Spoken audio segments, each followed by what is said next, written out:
আপনিও এই দেশের নাগরিক, আমিও এই দেশের নাগরিক, আপনাকে চাঁদা দেওয়া লাগবে মানে?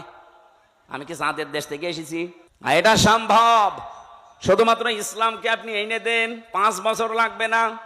বাংলাদেশ থেকে 5 দিনে চাঁদাবাজি ঝাঁটিয়ে বিদায় করা হবে বঙ্গোপসাগর। কোনদিন তার মুখে আপনি চাঁদা এ শব্দও শুনবেন না। কারণ ঔষধ কি দেওয়া লাগে ওটা আমার জানা আছে। এ পৃথিবীতে যত বড় অপরাধ আল্লাহ তত বড় শাস্তি দিয়েছেন। দেখবেন জেনা করে যদি বিবাহিতা যারা, তাদেরকে পাথর মেরে লাগবে। আপনি একটা করে দেখেন, এই নাটোরের পুরুষ যারা, তাদের স্বপ্ন দোষ বন্ধ হয়ে যাবে।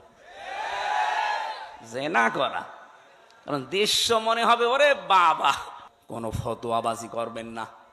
এই কথা শুনলে সব চাইতে মন খারাপ হবে, খারাপ লাগবে, রাগ করবে ওই মানুষগুলো যারা মুশরিক।